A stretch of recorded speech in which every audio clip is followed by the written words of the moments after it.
Welcome back to another episode of She Holds Her Keys. My guest today has a story that stopped everyone in their tracks. By 16 years old, the people around him expected a funeral and not a business owner or a future. He grew up surrounded by chaos, loss, the streets, and circumstances that would have broken so many people. But today, he's a successful entrepreneur, an investor, speaker, founder of the company Oliver, creator of the Freedom Architect, and someone who has helped thousands of people rethink wealth, business, and freedom. But this isn't a story about money, it's a story about transformation. Anthony, welcome to the show. Thank you for being here today. Bianca, amazing intro. Much appreciated. How you doing? I'm doing wonderful. Thanks. And how are you doing today?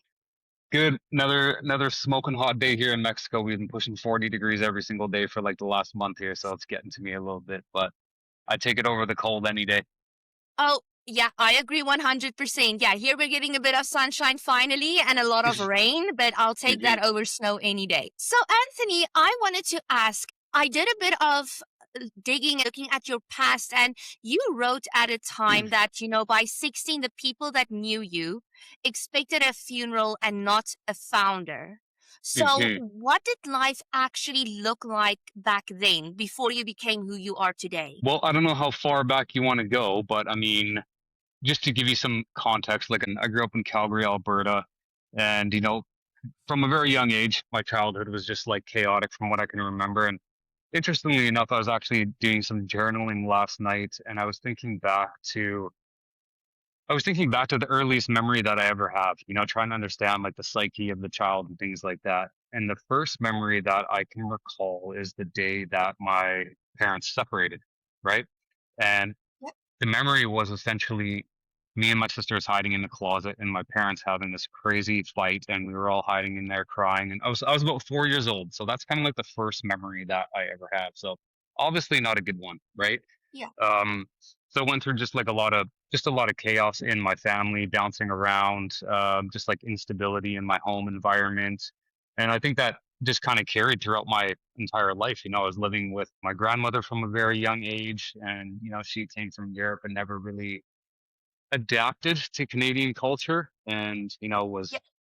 she was bootlegging and creating, making alcohol in her basement and selling it, in the neighborhood and things like that. So just grew up around a lot of like alcoholism and violence and fighting and things like that. So, um, you know, to me, it was just completely normal. I didn't really know anything different, to be honest. But Hmm. as I got older and, that instability kind of continued, and I just sort of felt like an outsider in many places. Like even in school, I saw people sort of living normal lives, have normal families and things like that. And it just gave me the sense of like, wow, my life is so different. And, I don't want to say I turned into this sort of outcast. I was always a very introverted person and have like a very rich internal experience myself, which is Hmm. why I actually prefer to spend a lot of time alone.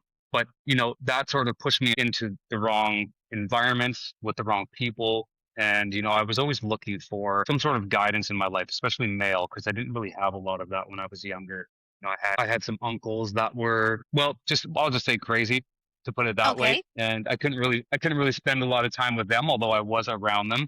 And Hmm. I just kind of ended up in the wrong environments in the streets. And I started selling drugs when I was like probably 12, 13 years old. And I think the first time, I got sort of caught with a bunch of drugs downtown when I was maybe 13 or 14 years old and ended up in jail. Right. And then, they let me out and I continued to do the same things, not realizing that, the police were kind of watching me through this whole, you know, through my early childhood, watching everything that I was doing and just in another jail. Like I can't even think about how many times, probably 40, 50 times by the time that I was maybe 17 years old, I would think.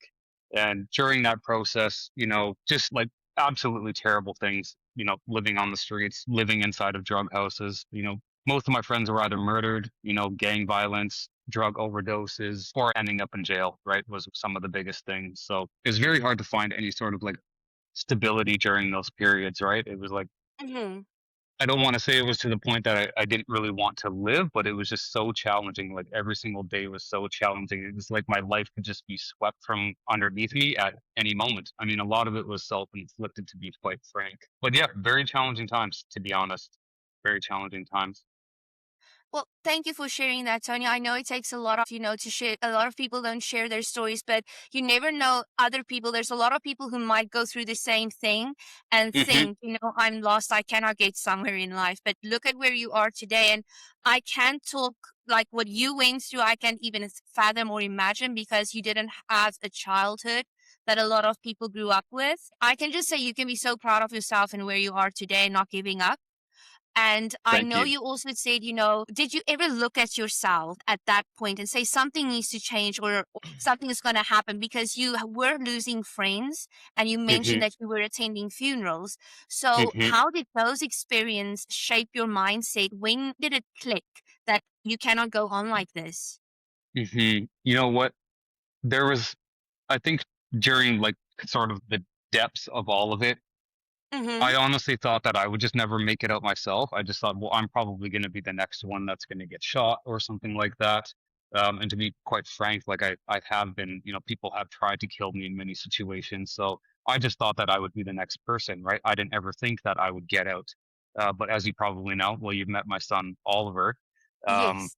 at the age, he was born when I was 19, and Mm-hmm. that was very much the turning point in my life where I realized, even as difficult as that was when he was born, I was still really struggling through a lot of it, through addiction issues and, trying to get out of the environments that I was in. But I would say that was really the turning point for me, because prior to him, I really looked at my life as just like a loss, right? I didn't think that I was ever going to get out of it. I didn't have a network. I have a very small family, my mother and my sisters. That was really all that I had. Mm-hmm. And I just didn't ever think that I would get out of the situations that I was in. And as my son, definitely the first time seeing my son, I was like, "We have children, right?" It's just such Yeah. an amazing experience, and it was just something extremely different than I've ever felt my entire life. Most of it was just like pain and suffering. And don't get me wrong, I've had moments in my life with my mother and good childhood experiences. It wasn't all doom and gloom, to be quite frank. But when my son was born, and he was born out in British Columbia on Vancouver Island. So I was able to go out there and sort of separate myself from the environment that I was in, because I spent most of my life in Calgary. Mm-hmm. And I went out there, and British Columbia is just, it's a beautiful place if you've been out to the island, and just the scenery out there, and just being in a different environment with him, seeing him and realizing that, if I don't change my ways, then essentially my son is going to inherit the same thing that I went through, and he's probably going to do the exact same things that I did. And it was actually very hard for me to I don't want to say step up as a man to become a father to my son, but Mm-hmm. there was a period there was like, I don't know how to do this. I don't actually know how I'm going to become a father. I don't know how to be a father. I never had a father. I've never seen a father figure in my entire life, for the most part. Some friends Yes. that I had father figures, but that was really a turning point, realizing that, if I don't step up for my son here, he's likely just going to follow the same, cyclical pattern that a lot of people in my family have as well. And that was Mm-hmm. really the turning point. That was really the turning point for me. Oh no, I can understand. Like as you know, I've met your son at one of the Hmm. events, Sunny Skies, and a great, great boy. I must say, you did an amazing job, a single father at 19, where you were still also growing yourself, teaching Hmm. yourself. But I think, as soon as you look at those little faces, it's like every chaos you carry is no longer only yours. It becomes Hmm. your children's if you do it that way. So it's Hmm. amazing that you stepped up and show him what life can be. And I haven't been to British Columbia yet, but hopefully soon. I hear it's beautiful there, and that's definitely on the bucket list for sure. And I wanted to ask, what about fatherhood taught you about responsibility, the purpose, and the legacy? Hmm. Raising Oliver basically on your own. Yeah, I mean, really what it did, like it really, I think it really just gave me a sense of responsibility in just like my entire life. I never really Yeah. had a reason. In the past I was very much living, I don't even want to say for myself, because I was almost living against myself, right?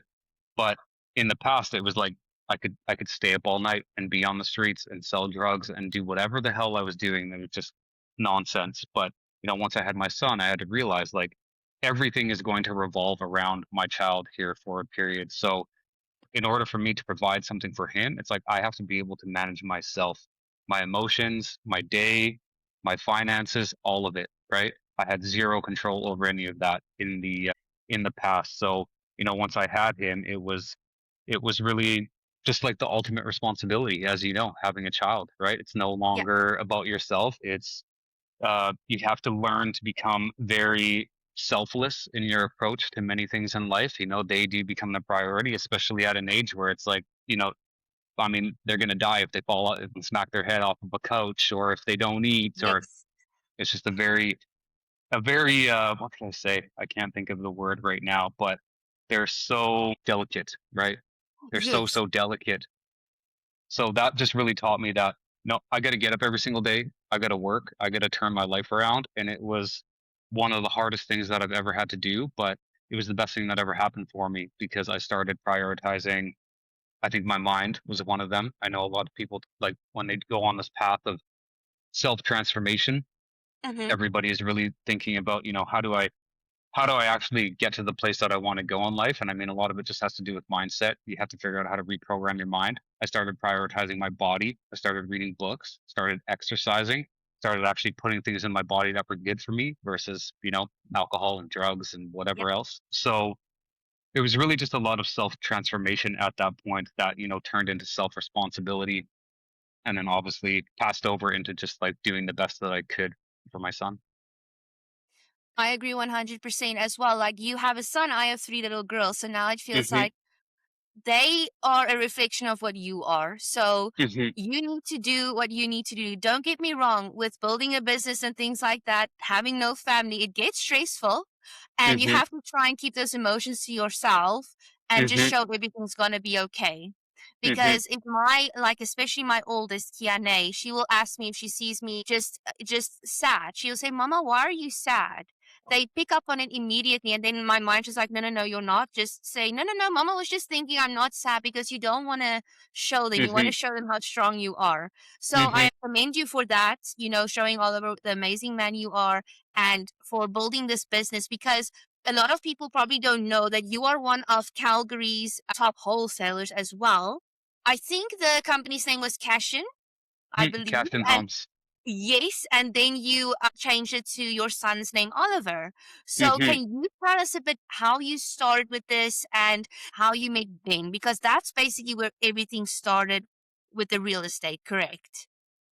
Somewhat, yeah. I'll Mm-hmm. get into it a little bit. So I was always very entrepreneurial in my approach. Probably why I started selling drugs and things like that. And even just looking historically at my family, my grandma was a bootlegger. She was buying real estate and doing a few other things. Mm-hmm. So I had that, like, in my blood. So when my son was born, I tried to like work for a little bit, and it just didn't work out for me. Like, to just have a job, I just didn't really understand how to, like, the life that I was living in before. I didn't really understand how to like take orders from other people was kind of one of the biggest things. I was always Yeah. sort of like for myself. So it was very challenging to do that. But long Mm-hmm. story short is my son was born. I was able to actually buy my first property when I was about 20 years old, moved into it, gutted the whole house, had no idea what I was doing. I've never really done any construction or anything, but I just said, hey, I'm going to figure this out. I'm going to do this for me. I'm going to do this for my son. I'm going to build a Mm-hmm. home for us.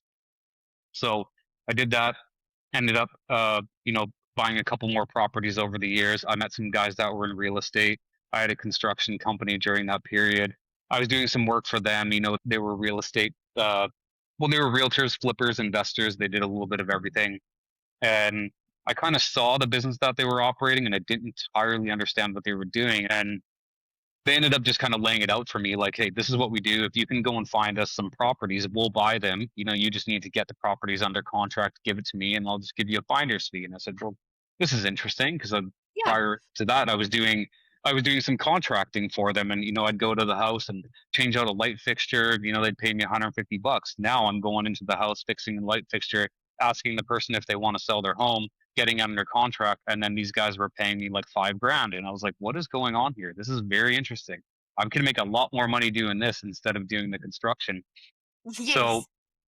so I didn't really entirely understand the model, but I ended up meeting some guys down in the US in Miami that you know showed me the term wholesaling, and Mm-hmm. I was like very intrigued by this whole model given what I knew about it in Calgary. And it wasn't very common in Calgary. I didn't really know anybody that was actually doing it in Calgary.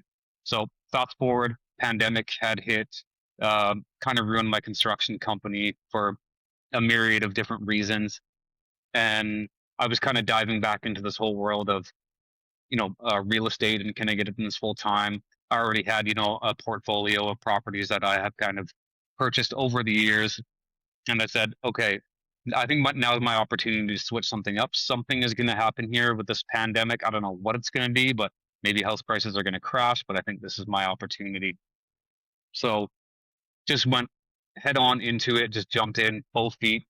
Sold one of the construction companies, and I basically just started door knocking, cold Mm-hmm. calling, anything I could with the network that I already had from my construction and just sort of the business contacts that I had. And because of the community that I grew up in, which is very interesting, it was also the community that I kind of participated in destroying, to be quite frank, because of some of the things that I was involved in and the drug houses and things like that. I actually knew where a lot of the distressed homes were because I've been in them, right? So Yes. it was a very interesting link that I had there. And I kind of flipped things over and said, you know what? I kind of partook in some of the destruction of my neighborhood. I think I have an opportunity here to actually turn those things around and fix it now. So started door knocking, started cold calling, getting properties under contract, figuring out how to assign them, and this isn't something that I had a lot of information on prior to acting, right? I Mm-hmm. just downloaded a purchase contract off of the internet, got it, signed up a property, and I said, okay, now how do I assign this thing? I don't know how to do this. Reached Yes. out to a few people while I had it under contract, like it was all on the fly. And from there, it just scaled very rapidly. Fast forward a year, my first year, I did about $1 million in assignments. So that was really without really knowing what I was doing, but having a lot of business experience. And this is where, I'm actually grateful for all the experiences that I had in the past, as terrible as they were. They actually gave me such an edge when it comes to business and when it comes to business, to sales, to marketing, and just mindset, because everything that I had been through in the past was extremely challenging. But now when I look at it, like losing money or, working for 12, 13, 14 hours straight, it's like I was doing that since I was like 15 years old, right? On the Yes. streets for 12 hours in the freezing cold, in and out of strange places and just problems, like so many problems. And I had to navigate it. So to me, like entrepreneurship and business was just like easy to me, right? I already had the Mm-hmm. fuel inside me to do that.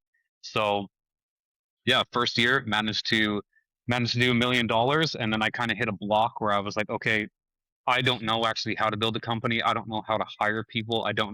You know, I don't know systems. I don't know finance. I don't know operations. I can sell, put me anywhere I can get in front of a customer and I can sell somebody. Mm-hmm. But actually scaling an organization, I had zero experience in that. And I didn't really know anybody that had that type of experience. So that's when I stumbled across Ben, which is obviously how me and you met. And Yes.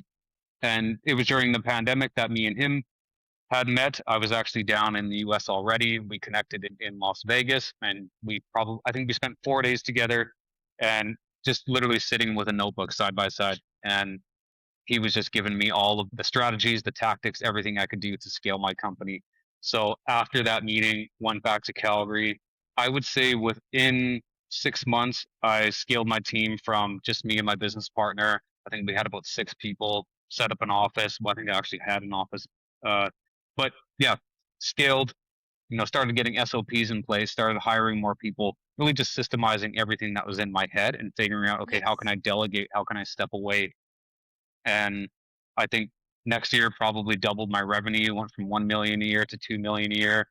Fast forward a few years later, scaled the company up to approximately 16, 17 people, multiple $1 million, and ended up moving to Mexico because I just realized that all of the hard work that I was doing, I also wanted to, I guess, bear the fruits of my labor and experience a completely different life. So that's kind of where I'm at today.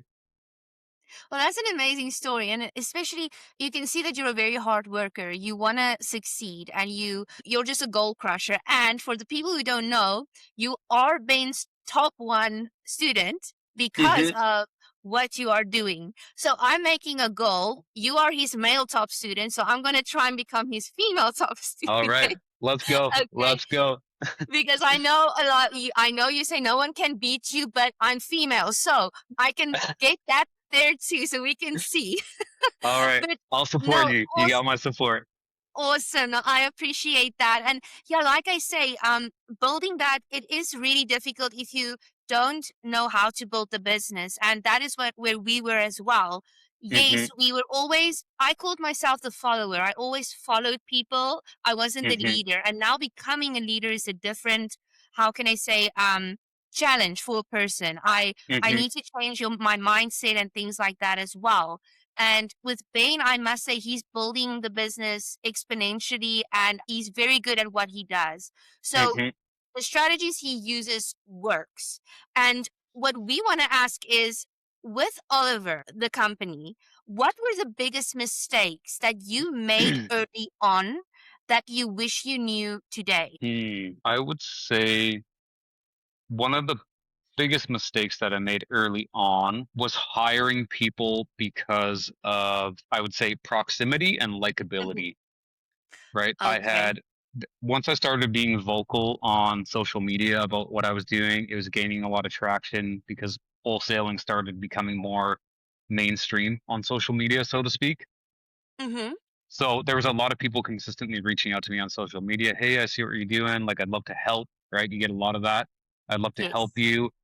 And, had my office set up, and even just thinking now is, I had brought somebody into the company, oh, I'll help you. I just want to work for free. I want to learn the business. And, he didn't work for free. We paid him.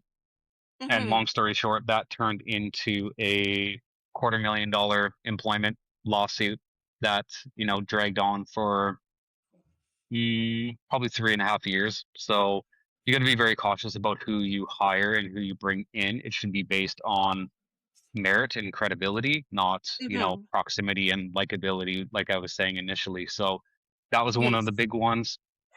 I guess I don't want to say doing everything myself, but, that was one of them as well. But that got me to a certain point.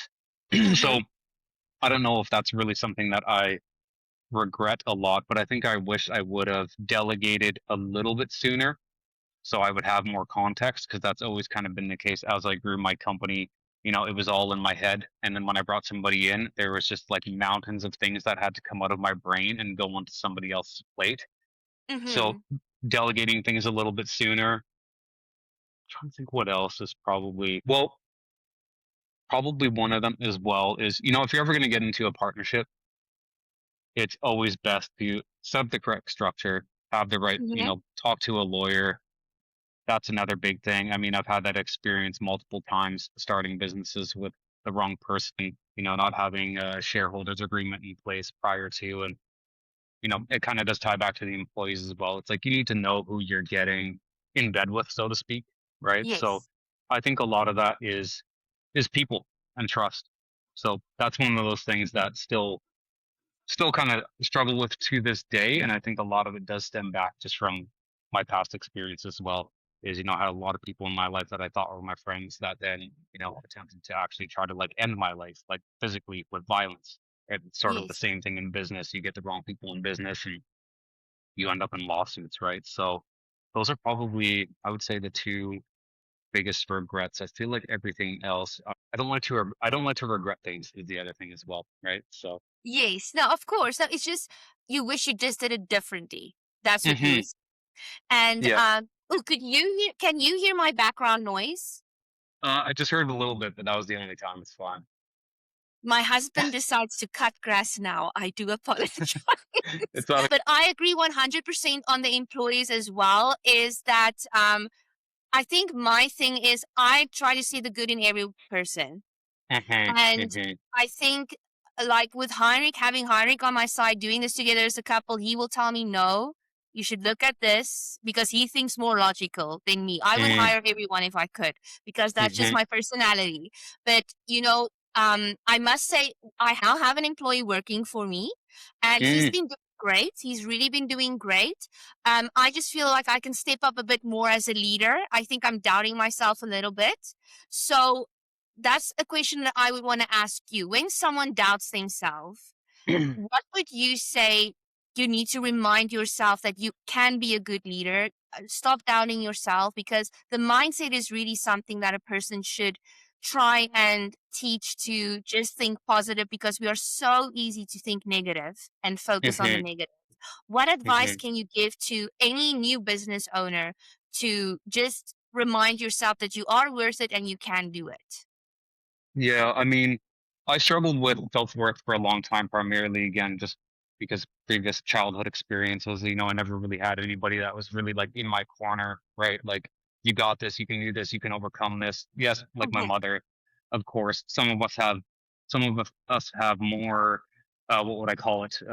Support circle, family, friends, that are trying to push you to do better. So I really Yes. had to, all of that for me had to come internally. So I have like very strong, like, self-doubt is actually not something that I struggle with at all, just because once I sort of got over the hurdle of, a lot of the challenges in my life from, you know, probably around the time from having a son, realizing that I survived all that, I never Mhm. really struggled with self-doubt, because I just realized that, anybody who is successful or was successful, like, we're all just human beings. We're all just people. There's average people out there everywhere that are absolutely crushing it in life.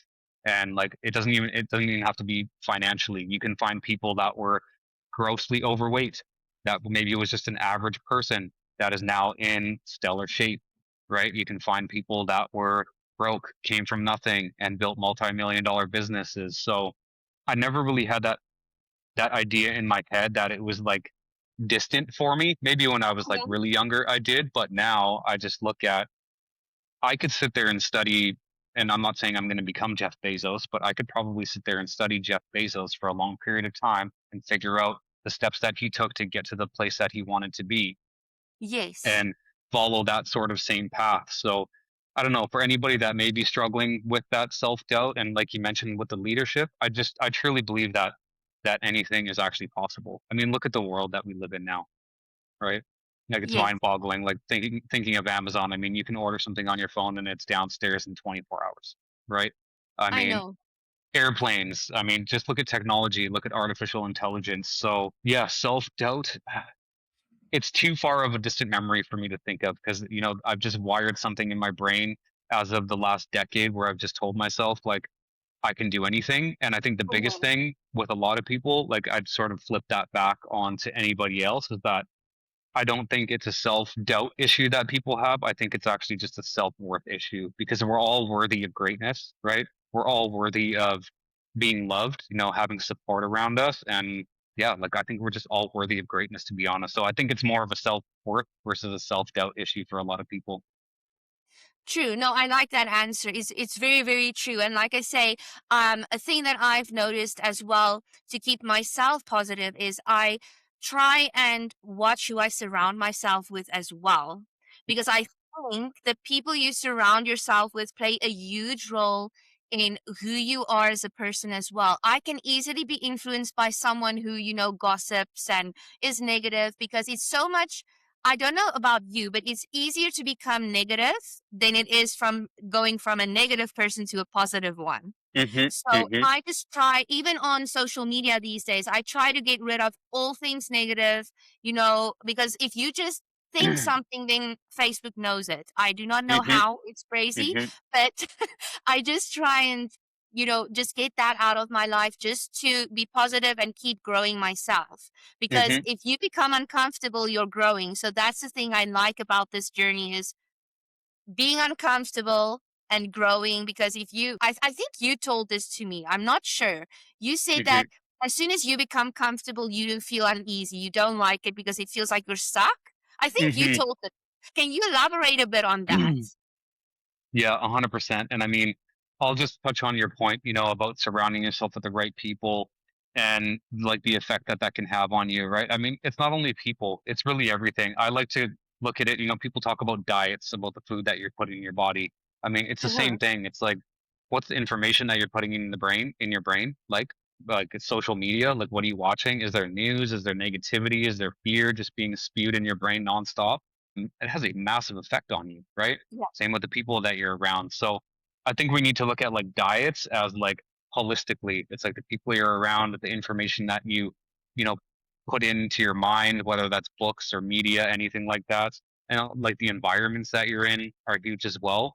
Um, but yeah, back to what you said there about being comfortable. So this is actually something I'm really struggling through right now, Rianka, which is I trained myself to be I trained myself to force myself into uncomfortable situations in business and personal development in every area of my life, right? Waking up Mm-hmm. at 5 o'clock in the morning. It's like it's an uncomfortable thing. So the flip side of that is now after living a decade of that, it's extremely hard for me to relax and experience comfort, right? And Yes.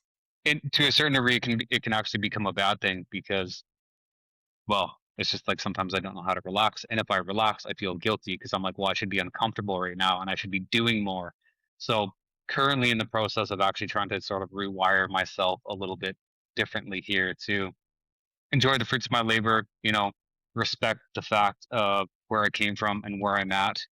And yeah, I mean it's a process because, I continually want to grow, I continually want to do more, but some of us Mm-hmm. need to we all have to be conscious of the way that we're programming ourselves in our mind. It really is a computer. So at any point you can just decide tomorrow, right? That it's like I'm going to be in elite shape. I'm going to figure out how to make $1 million, like whatever those things are, and it's literally just programming your mind and your schedule and your time in order to achieve those things. Like I think it's actually very simple to succeed these days.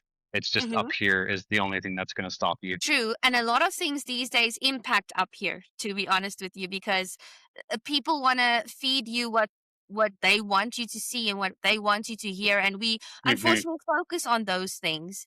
And it also just reminds me when you said that you feel guilty sitting around. Heinrich literally just told me this weekend, last weekend, he was just relaxing a little bit for an hour and he said, I don't feel good, I'm not doing anything, I need to do something. So he gets up and do Hmm. something because he feels guilty. He feels like, no, no, we can do something else with our time than relax and watch TV. Because we've Hmm. also trained ourselves. We get up at 4 a.m. in the mornings because the Wow. kids are up at 5 or 5:30. So we try and just get a little bit done. Heinrich's better at that than me, but I'm getting there as well. But it is that uncomfortability. And, it only takes a few days. I think they say 21 until you build that habit and Hmm. just keep on going with that, the consistency, because that's the big thing. And Hmm. I know you also mentioned, I read somewhere that you said that for your business as well, you have reached like $700,000 months and then watched it all go down to $20,000 months. What Hmm. happened? What was the case when it dropped that low and you brought yourself back up to the months that were around the 700,000 and things like that? Yeah, I mean, we scaled very, very fast. I don't Mm-hmm. know, and you know, I'll preface it with this is that I spent probably a decade kind of banging my head against the wall, trying to figure out business on my own without a mentor, trying to build my construction company, doing side businesses, trying to figure things out. So when I got into real estate and I figured it out, I don't think it was a coincidence that I did $1 million in my first year because all of the past experiences that I had led to that point where Mm-hmm. everything just clicked. It was like that sound when you click two pieces of Lego together, and it was just like I was off to the races, right? Yes. So as you know, Calgary, actually, I don't know, Ramka, how long you been in Edmonton or Alberta, I Oh, guess. oh, we've been here since 2019. Okay, got it. Yes. So then you understand. I mean, part of it was market as well, right? Mhm, The mhm. just the economic environment that was happening in Alberta, and I mean even in Canada as a whole. So the market just went ballistic in Alberta, right? I mean, I think you Mhm. guys were kind of lagging. Calgary was insane at first, and so part of it was market. Part of it was we already knew what we were doing, and we were sort of just riding this wave that was sort of happening as house prices were just rising dramatically. So Yes. yeah, I mean, I knew that I was going to get to those points in my life where, I didn't think that I would get to, $700,000 a month. I mean, it's just crazy. Like some people don't even make that in their entire life. Mhm. And, and, it got to a point for me where we were having those months and it was all happening without me, to be quite frank. right? Like I was already living in Mexico. I already had my team back in Canada, and the market started shifting in the wrong direction. There was a few different legal battles that came up, had issues with employees, just a bunch of lawsuits, right? Nothing I can Yes. really speak to, issues with business partners and things like that. And we overbuilt a system that we overbuilt everything to such a point where there was just way too much complexity, way too much complexity. And we lost the essence of what the business was really just talking to people, as you know, right? That's really all it is relationship building. Mm-hmm. So I didn't really know what to think of it. Again, a lot of it was just internal issues, legal complexity, market, and things just came crashing down, right? Very challenging time, especially when we were burning burning $150,000 a month in overhead expenses. And, it's all fine when you're making, three-quarters of $1 million a month. But then when you go down to 20 and Yeah. you're burning that kind of cash, extremely stressful, right? So not a good feeling, not a good feeling at all. But, again, I have ultimate faith in my ability to turn things around and figure out problems. So it was Mm-hmm. only a matter of just getting in there, right? I think a lot of people think that they're going to, maybe build this business and go sit on the beach and drink margaritas and not have anything to do with it for the rest of their life. Yeah.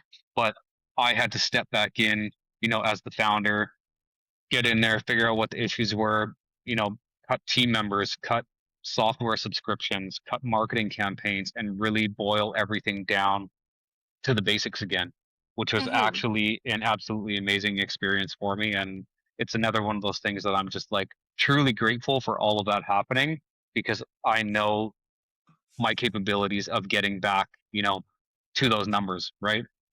So Yes.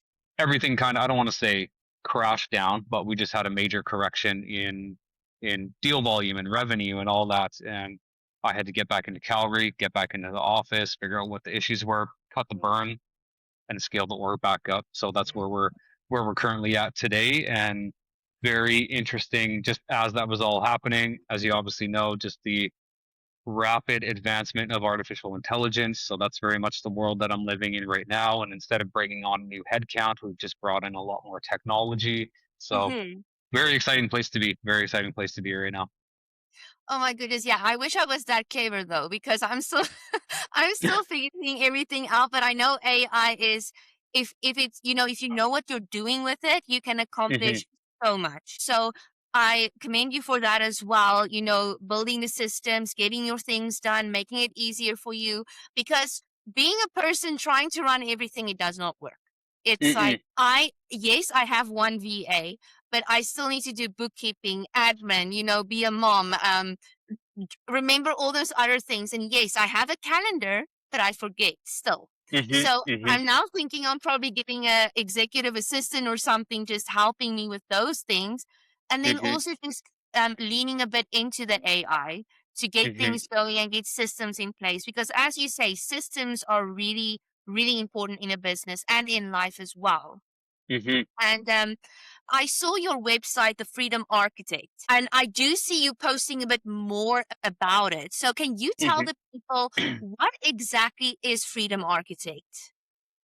Yeah, I mean, when I look back at all the issues that I had in my life, and the overarching theme, I think what I realized, even as being like a rebel from a very young age, what I truly wanted was just freedom for myself.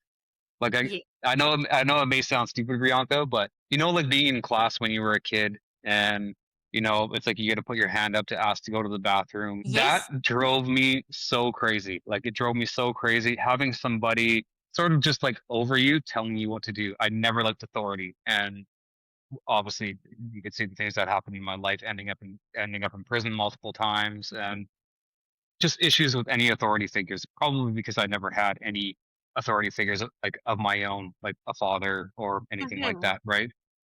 So I always had an issue with it.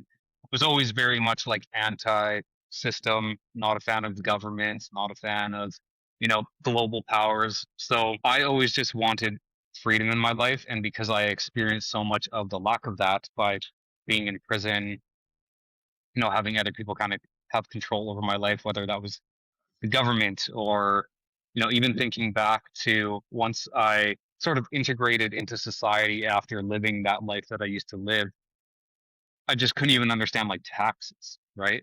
I was like, Mhm. how can somebody, like the first job that I got, I'm like, how can somebody slice off 30% of my check, right? I just like, it irked me like you could not believe. And so I started developing this personal brand here and realizing that, freedom is probably one of the number one most important things for me. Like geographical freedom, financial freedom, time freedom. And, I have a Yes. lot of that now, which is amazing. And another thing, honestly, is just mental freedom. Like, are Mhm. you thinking your own thoughts? Like, are these actually yours? We talk about self doubt and self worth. Like, a lot of that is coming from society. Mhm. We're all worthy. It's innate, right? And a lot of this, you're not good enough. I mean, as a female, you get bombarded with makeup and weight loss and all this kind of stuff. When it's like, it's just these companies that are out there and governments are just trying to make you look at yourself in a negative light. And I'm not saying all of them, Mhm. right? In a negative light. So you buy their products and you buy their makeup and you buy their weight loss pills and whatever the hell else it may be. And I hated that, right? I wanted control of my own mind. I didn't want anybody to tell me what I can and cannot do or what I need. Like I want to determine what I need, right? And what Yes. I'm capable of. So yeah, it's just freedom is like the number one thing for me right now. And so I developed this personal brand, and I just realized that the only way to actually have freedom in your life is to just build systems, right?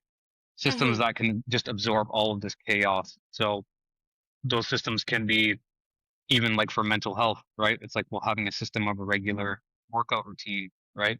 Eating the right food, having the right food in your fridge. I'm kind of a freak about this stuff now. I've told you before, it's like I got my executive assistant, she orders all of my food. I've got a cleaner that comes in and cleans my house. She preps all the Mhm. food. She sticks it in the fridge. Like those systems are there for me so that my mind is always right. My diet is always dialed. I'm always going to be in shape because I have systems that are just absorbing these things that are, I don't want to say irrelevant for me, but my time is better spent on other things like building my business and things that I actually enjoy doing.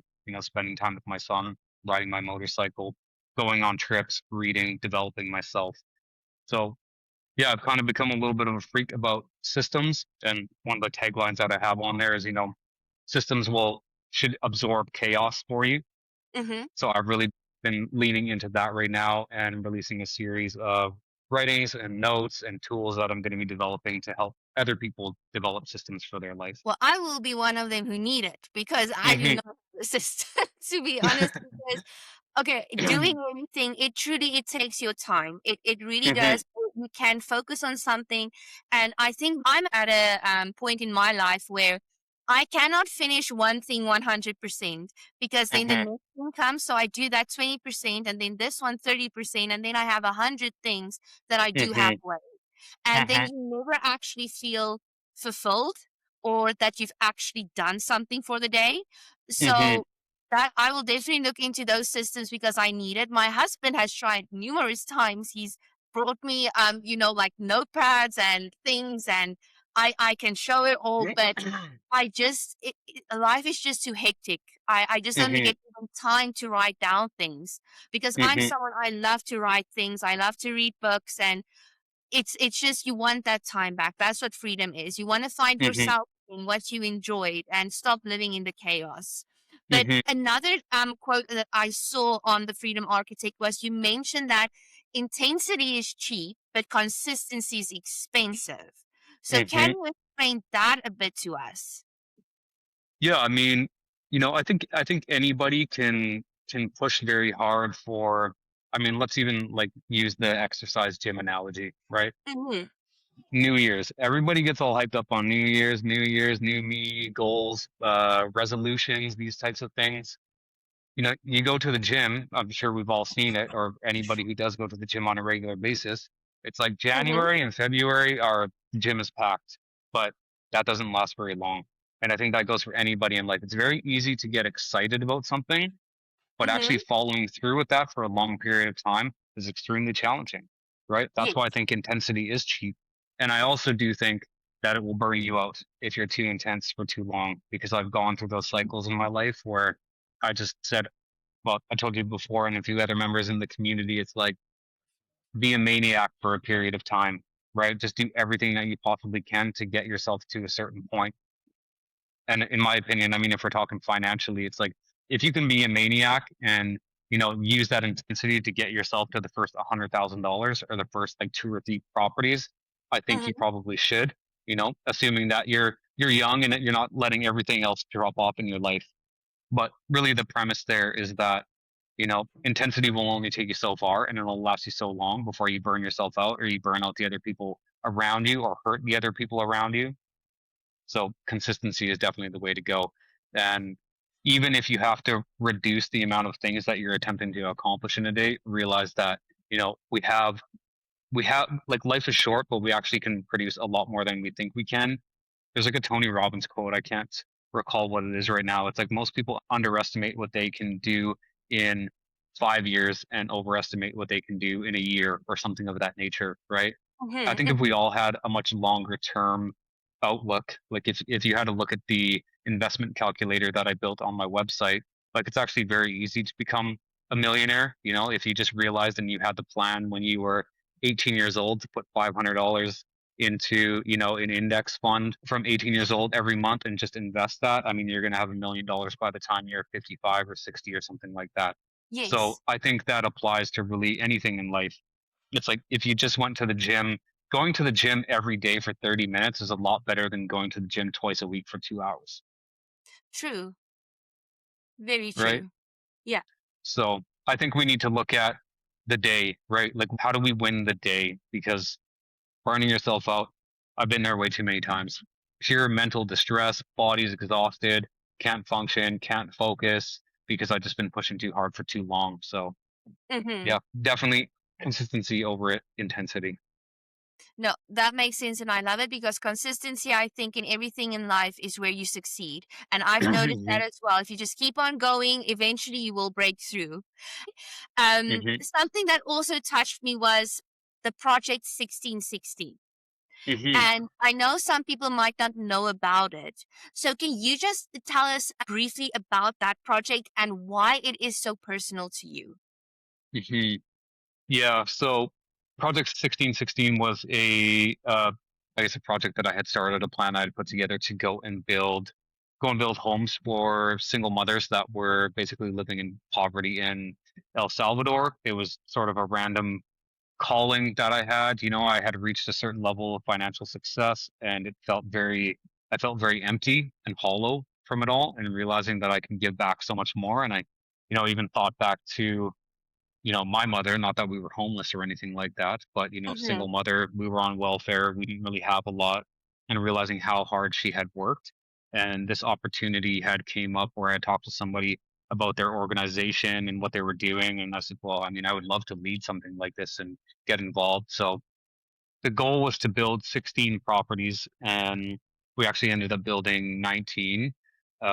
We collectively put together, it was approximately, I think, $120,000. So flew Mhm. down to El Salvador, met all the families. I mean, never seen, you know, I've experienced a lot of terrible things in my life, but nothing I don't think would ever actually prepare me for like what I would see there in El Salvador. And I'm not speaking bad about El Salvador, just the level of poverty where I was. From a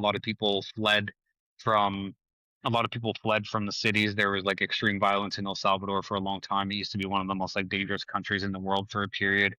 And they fled from the cities, just got off of a bus or a truck or whatever they could and just started hiking into the jungle and just built like a camp, out of Mhm. sticks and whatever they could and drinking water out of, not polluted rivers, but, bacteria. It's 40 degrees there. Like it's extremely hot and, eating beans that are just growing in the jungle and whatever they could off the trees. And it was just like unbelievable to see the huts that they were living in and just the conditions and the children running around and, the kids were happy for the most part, but like very malnourished.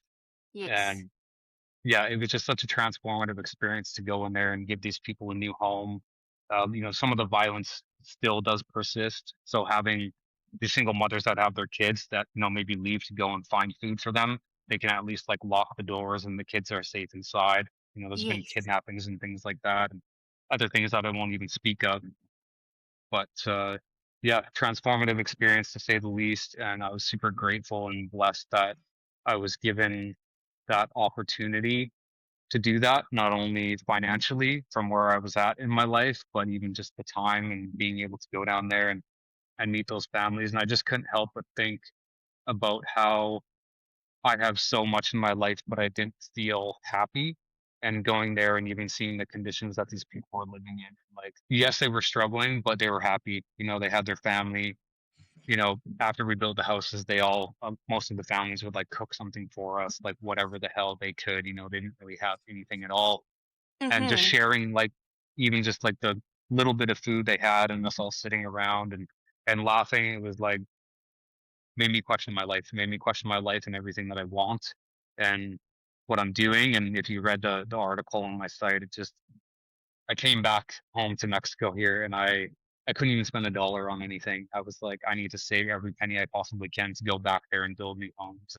And yeah, so kind of leading to that minimalist lifestyle, avoiding consumerism and helping whenever I can to, other organizations or opportunities where people are dealing with those situations, poverty or natural disasters. I always try to jump in there and help where I can, whether that's financially or actually Mm-hmm. flying in there and going and helping them. Well, I love that as well because I've noticed some people who have the least don't mind giving the most and they are Mhm. happy. They, even if they don't have anything, they will always try and help someone else. And it Mhm. does make you question your life. I mean, we have a roof over our head, a comfy bed, we have nice food to eat. And then there's people who fight to get food. So it's amazing to think, we can be so grateful. And that's why Mhm. I tell Heinrich as well, we should be grateful for absolutely everything. Just waking up the next morning is a blessing because each day is just borrowed to us. Mhm. And we waste so much of our time by other stuff instead of just being grateful for it. Mhm. So I love that you did that. I think that's a goal where we can also help people in any way we can because there's a lot of countries in Africa Mhm. that are also live in poverty. There are children that's malnourished. It's very, very sad what's going on there as well. So it would be Mhm. amazing, to build something like that and just give back. And I think that's also our goal, and I believe we will definitely reach it. It's just all about Mhm. the mind, all about the 100%. mind. And You then, got it. Anthony, 20 years from now, if Oliver, when he takes over your company, what Mhm. do you hope he inherits besides the business? Besides the business, yeah, I mean, I think a lot of it for me, I really want to show him the value of, you know, hard work, Mm-hmm. responsibility. I mean, even philanthropy, having the ability to go help other people. I'm grateful that my son, even to this day, he's very respectable. You've met him, right? Mm-hmm. And he's still young, so dealing with the, responsibility and, planning for his life is still kind of secondary for him at this point. But I just really want him to, for one, not go through the things that I dealt with as a kid that were extremely challenging. It'd be amazing to be able to give him a head start and continue on, with my family. Like if I didn't have a child, that would sort of be kind of the end of, I don't want to say my bloodline. I mean, I do have some relatives in Europe, but at least for my last name, that would kind of be the end of my last name. So I'd, love for him to have the ability to, you know, have a business, have a portfolio of real estate, you know, be able to give back to other people, just create impact. Like I do think that business is not only just about making money, but it's about creating impact, right? Yes. Even the real estate business that I have, and I mean you're experiencing it as well. I would assume a lot of the people that we've helped over the years, I think I've done over, 400 real estate transactions, and it's climbing. A good portion of those people are like dealing with some very challenging circumstances, right? Very challenging death in the family, mental health disorders, financial distress, right? So business should be a vehicle to help other people, and of course, you should be compensated for that. I do believe, but we should never forget about the fact that we have the ability to help others. So, Mm-hmm. in giving that to my son, him taking on the business and he's slowly starting to get involved, I'd love for him to just like inherit that understanding as well. that, Yeah. you should be doing good with the things that are provided to you. Like we all really should, right? God has given Mhm. us, and you even look at it from the day. It's like God gave you another day. It's like you should wake up and do your best with the day that you have in front of you, and that's really all you can do, right? I love that. I love that. And then the final question I promise you here is, No sweat. okay, so imagine the 16-year-old version of yourself is listening right now. Maybe he's overwhelmed, maybe he's angry, and maybe he thinks, that life has already decided who he'll become. What would you tell him? Oh, what would I tell him? Honestly, I think I would probably tell him that you have no idea. And I think this kind of goes for anybody, to be honest. You have no idea how much your life can change if you just commit to changing it and put in the work. And you can live like a completely different life and have a completely different outcome and experience than the one that you're currently having. Even though Mhm. that may be very, very hard to see. Like thinking back at myself when I was 16, like what a mess I was. Sitting in prison the amount of times and having issues with drugs and alcohol and just not being able to get away from it. It's like, if you just commit to the change, commit to yourself, that you can live a completely different experience. I think that would probably be what I would say to myself. Well, I think that will help a lot of people as well because they're probably at the same mindset now, and then they know, okay, I can do everything. And I also want to ask if people want to follow you in your journey, what is Mhm. the best place that they can take a look at what you're building? Yeah, I think the best place would probably just be anthonymaricic.com. If you go there, you've got my website, Hmm. and all my socials and everything are connected on there. Even just searching Anthony Maricic on Facebook, you can find me there. But easiest is just anthonymaricic.com. I've got a free newsletter that I'm launching here, and all my socials are connected, so you can see everything there. Perfect. I will be sure to include that link as well. And Anthony, I just want to thank you so much for being here today and for sharing your story so openly. And what Hmm. stands out the most isn't what you've built, but who you have become through your journey. And from a life that many thought wouldn't last, to one that creates opportunity, impact, and legacy. I mean, that's very powerful. And I think the one biggest takeaway from today is that freedom isn't something we stumble into, it's something we intentionally build. And for Hmm. everyone listening out there, if this conversation resonated with you, share it with someone who really needs to hear it. Because there may be someone out there who feels stuck in their circumstances, unsure of what's possible. And today's story is proof that your beginning does not define your ending. And then what I want to say is again, thank you for listening in. Remember, you hold the keys to your future. You do not need permission. I'm Riyanka, your host. Till next time, take care. She's right.